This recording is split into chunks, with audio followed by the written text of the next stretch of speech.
I'm going to go for 5 more minutes, and then I'll wrap this up. I want to talk about intersectionality and white privilege a bit. So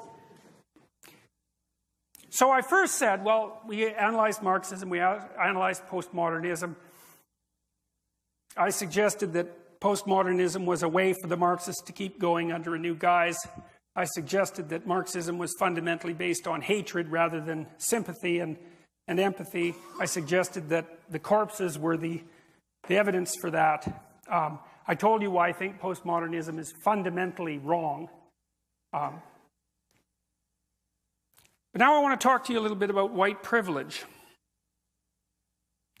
So the first thing that and I haven't got this quite figured out yet. I can't quite figure out why the postmodernists have made the canonical distinctions they've made. Race, ethnicity, sexual proclivity, sexual gender identity, let's say. Those are 4 dimensions along which people vary. But there's a very large number of dimensions along which people vary, right? In fact, given that there's an infinite number of ways of interpreting the world, you could immediately point out that there's an infinite number of dimensions along which people vary. And so then the postmodern question is, why would you privilege some of those dimensions over the other? And I would say, well, because it sustains your bloody Marxist interpretation, that's why. But you're not going to say that because it marginalizes, right? You've marginalized that so you can ignore it. So that's one of the fun things about postmodernism. You can I have a very vulgar image in my mind, but but I won't share that with you, but you can infer it. Here's some ways people differ. Intelligence, temperament, geography, historical time. You live now and not 100 years ago. Attractiveness, that's a big one. That's a big one. Would you imagine you could, we won't go there either. Youth. It's advantageous to be young. You've got potential. It's advantageous to be old. You've got wealth. Health, that's a good one. Sex. Women have advantages. Men have advantages. Maybe one has more than the other. It's not self-evident. Women live about 8 years longer. They're multi-orgasmic.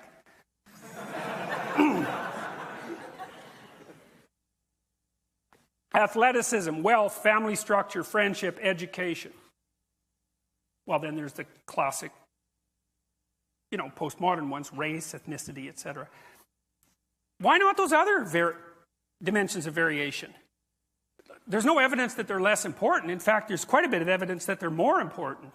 So, why not consider them? Then you get intersectionality. This is one of the things that's really comical, I think, because the postmodernists, identity politics types, actually realized this. They thought, well, okay, race and gender.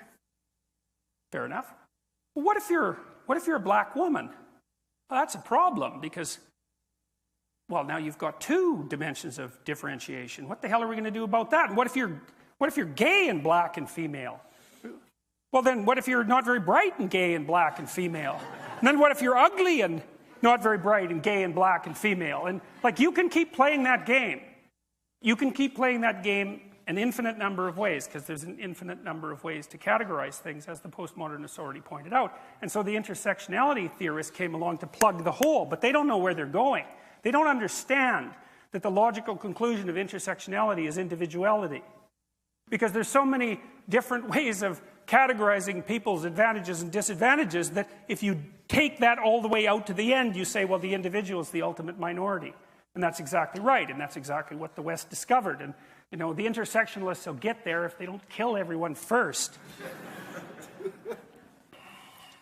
So, on to white privilege. So it's really interesting to find out where these ideas come from. Because usually the scholarship is so awful, you just cannot possibly believe it. It's just absolutely...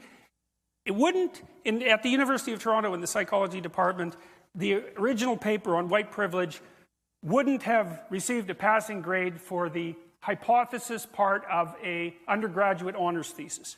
We're not even close. There's no methodology at all. The person who wrote it, it was called White Privilege and Male Privilege. A personal account of coming to see correspondences through work in women's studies. Well, first of all, personal account, it's like, sorry, no.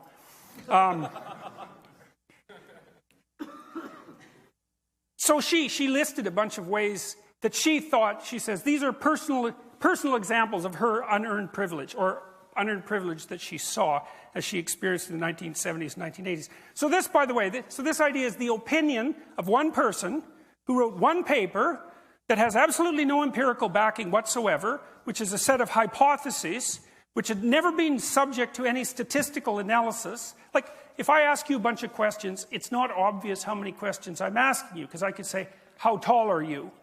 Or I could say, if you're laying on the ground, how extended would you be? It's like, that 2 questions? It's like, no, it's 1 question. It's just asked 2 ways. And the way you figure out if you ask someone a bunch of questions, how many questions you're asking them, is by doing something called a factor analysis, which is kind of an elementary form now of social science investigation. If you make a questionnaire, you have to subject it to a factor analysis, because you've got to find out how many questions you're asking. Because you might think it's 60, but it's probably not. It's probably 5. That's the big 5, by the way.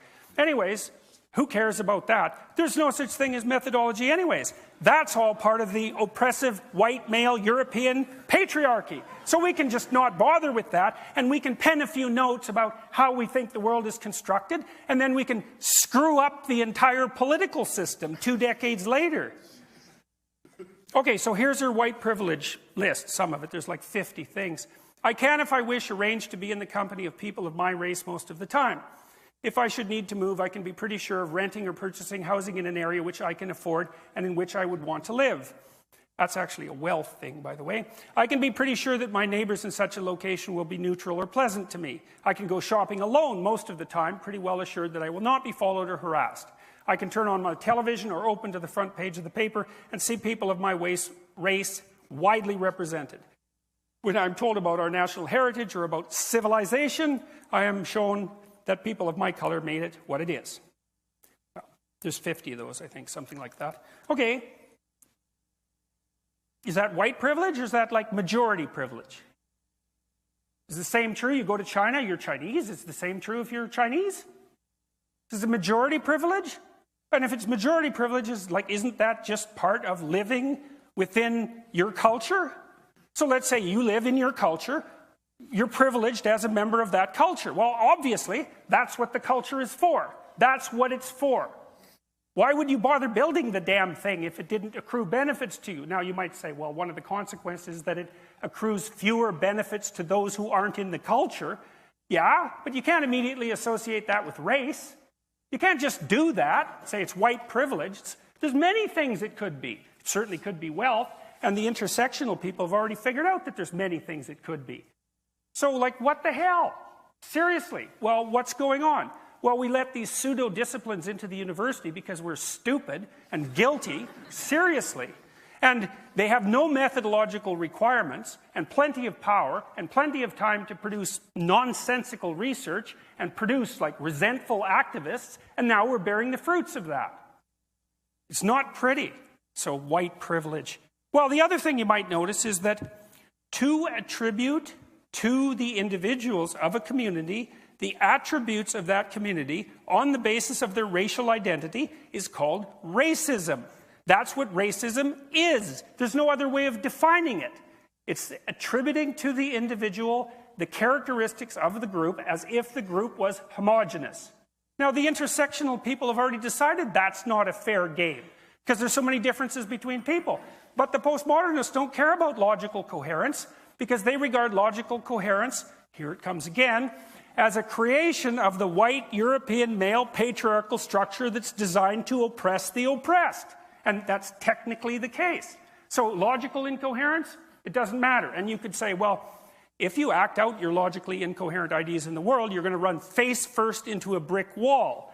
And the postmodern answer to that is, there's actually no real world. It's all interpretation. So there's no having that discussion, but the postmodernists don't care because they don't believe that discussion between people of different power groups is possible anyway.